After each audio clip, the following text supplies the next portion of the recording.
হিন্দি ছবির জনপ্রিয় নায়িকার সাধনার ছবির তালিকা। लग जा गले के फिर हंसी रात। 60-এর দশকের হার্টথ্রব নায়িকা সাধনার প্রথম মুক্তিপ্রাপ্ত নায়িকা হিসাবে ছবি ছিল লাভ ইন সিমলা। 1960 সালে এই ছবিটি মুক্তি পেয়েছিল।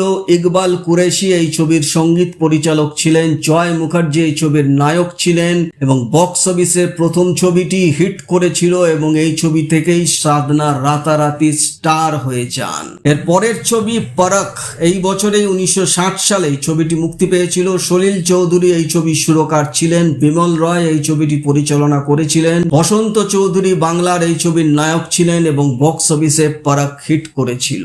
এর পরের ছবি হাম দোনো, 1961 সালের মুক্তিপ্রাপ্ত ছবি। জয়দেব ছিলেন এই ছবির সুরকার, দেবানন্দ নায়ক ছিলেন এবং বক্স অফিসে হাম দোনো হিট করেছিল। এর পরে রিলিজ প্রেম পত্র, 1962 সালে এই ছবিটি মুক্তি পেয়েছিল। সলিল চৌধুরী এই ছবির সুরকার ছিলেন, শশী কাপুর নায়ক ছিলেন। বক্স অফিসে প্রেমপত্র চলেনি, ফ্লপ করেছিল। এর পরের ছবি মন মৌজি, 1962 সালের এই ছবিটি মুক্তি পেয়েছিল। মদন মোহন ছিলেন এই ছবির সঙ্গীত পরিচালক, কিশোর কুমার এই ছবির নায়ক ছিলেন এবং বক্স অফিসে মন মৌজিও হিট করেছিল।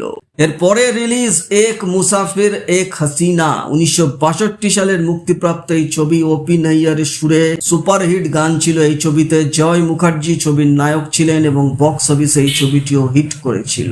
आप यूं ही अगर हमसे मिलते रहे देखिए। এর পরের ছবি আসলি নকলি, 1962 সালের মুক্তিপ্রাপ্ত ছবি। শঙ্কর জয়কিষান ছিলেন এই ছবির সুরকার, ঋষিকেশ মুখার্জি এই ছবিটি পরিচালনা করেছিলেন, দেবানন্দ ছিলেন এই ছবির নায়ক এবং বক্স অফিসে আসলি নকলি হিট করেছিল।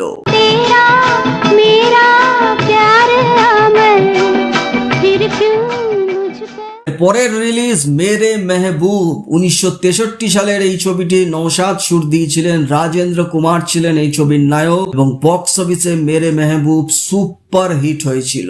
এর পরের মুক্তিপ্রাপ্ত ছবি वो कौन थी, বিখ্যাত ছবি वो कौन थी 1964 সালে মুক্তি পেয়েছিল। মদন মোহন ছিলেন এই ছবির সুরকার, রাজ খোসলা এই ছবির পরিচালক ছিলেন, মনোজ কুমার নায়ক ছিলেন এবং বক্স অফিসে वो कौन थी সুপার হিট হয়েছিল।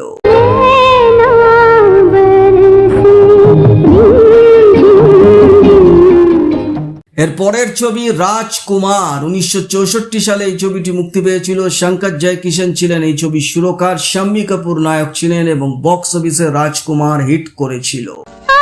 आजा आई बहार दिल है बेकरार।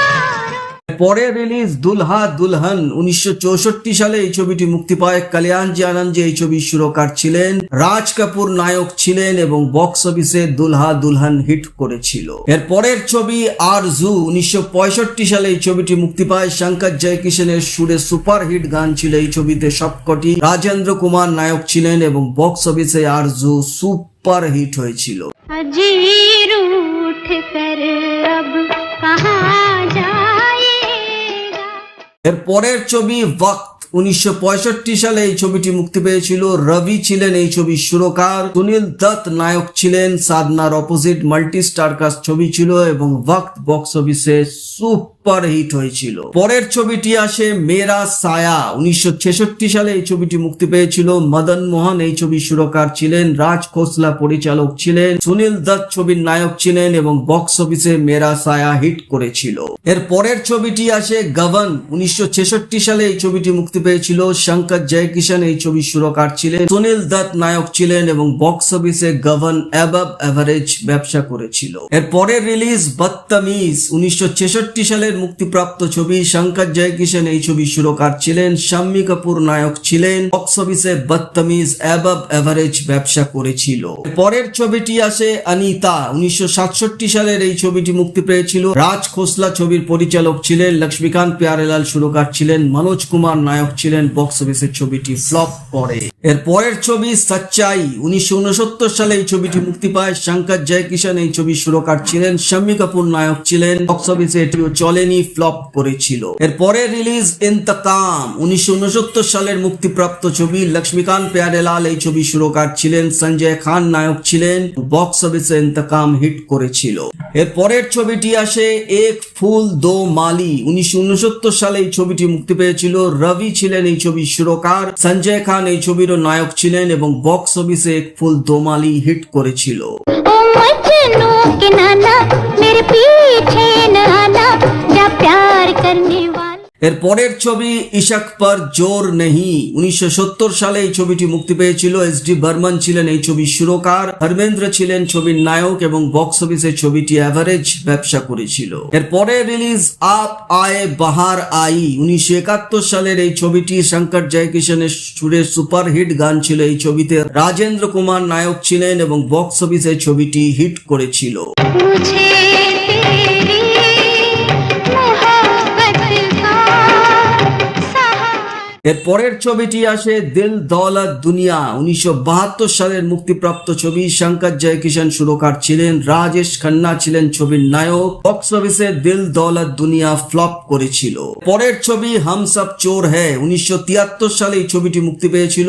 উষা খান্না ছিলেন এই ছবির সুরকার, দারা সিং নায়ক ছিলেন। বক্স অফিসে এই ছবিটিও চলেনি, ফ্লপ হয়েছিল। এর পরের ছবি ছোটে সরকার, 1974 সালে এই ছবিটি মুক্তি পেয়েছিল। শঙ্কর জয়কিশন এই ছবির সুরকার ছিলেন, শাম্মী কাপুর নায়ক ছিলেন এবং এই ছবিটিও বক্স অফিসে ফ্লপ করে। এর পরের ছবি গীতা মেরা নাম, 1974 সালের এই ছবিটি মুক্তি পেয়েছিল। ফিরোজ খান ছিলেন, সাধনার অপোজিটে সুনীল দত্ত ছিলেন। এই ছবিটি হিট করেছিল এবং এই ছবিটি সাধনা নিজেই পরিচালনা করেছিলেন। सुनिए जरा देखिए ना। এর পরের ছবি বন্দনা, 1975 সালে এই ছবিটি মুক্তি পেয়েছিল। রবি ছিলেন এই ছবির সুরকার, পরীক্ষিত সাহানি নায়ক ছিলেন। বক্স অফিসে বন্দনা ফ্লপ করে। এর পরের ছবি আমানত, 1977 সালের এই ছবিটি মুক্তি পায়। শঙ্কর জয়কিশন এই ছবির সুরকার ছিলেন, মনোজ কুমার নায়ক ছিলেন, কিন্তু বক্স অফিসে আমানত চলেনি, ফ্লপ করেছিল। এর পরের ছবি মেহফিল, 5 বছরের ব্যবধানের পর একটি ছবি মুক্তি পায় 1981 সালে। শঙ্কর জয়কিশন এই ছবির সঙ্গীত পরিচালক ছিলেন, অনিল ধবন নায়ক ছিলেন। ছবিটি ফ্লপ করেছিল এবং ছবিটি লেট রিলিজ হয়েছিল। এই ছবিটি অনেক আগেই তৈরি হয়ে গিয়েছিল এবং সাধনার শেষ মুক্তিপ্রাপ্ত ছবি উলফত কি নই মঞ্জিলে, 1994 সালে এই ছবিটি মুক্তি পায়। কল্যাণজি আনন্দ এই ছবির সুরকার ছিলেন, রাজকুমার নায়ক ছিলেন। ছবিটি চলেনি, ফ্লপ করেছিল এবং এই ছবিটি বহু বছর আগেই তৈরি হয়ে গেছিল। তো সাধনা তার ক্যারিয়ারে অ্যাজ এ হিরোইন মোট 30টি ছবি করেছিলেন, তার বেশি ছবি তিনি করেননি। তার মধ্যে 4টি ছবি সুপার হিট করেছিল, 13খানি ছবি হিট করেছিল, 2টি ছবি অ্যাভাব অ্যাভারেজ গিয়েছিল, 1টি ছবি অ্যাভারেজ গিয়েছিল এবং 10খানি ছবি ফ্লপ করেছিল। মোস্ট হার্ট থ্রব, গ্ল্যামারাস এবং সেন্সেশনাল অ্যাক্ট্রেস ছিলেন সাধনা 60-এর দশকে এবং তার জনপ্রিয়তা, তার হেয়ার স্টাইলের কাট, তার ড্রেস, চুড়িদারের ড্রেস ডিজাইন, এই সময়ের সব মেয়েরা নকল করত তার ফ্যাশনকে এবং তিনি প্রবল জনপ্রিয় নায়িকা ছিলেন হিন্দি সিনেমা জগতে। আজ সাধনা আমাদের মধ্যে নেই। 2015 সালের 25শে ডিসেম্বর তিনি পৃথিবী থেকে চলে যান, কিন্তু সাধনা হিন্দি সিনেমার জগতে সেলুলয়েডের বুকে চিরকালীন অমর হয়ে থাকবে।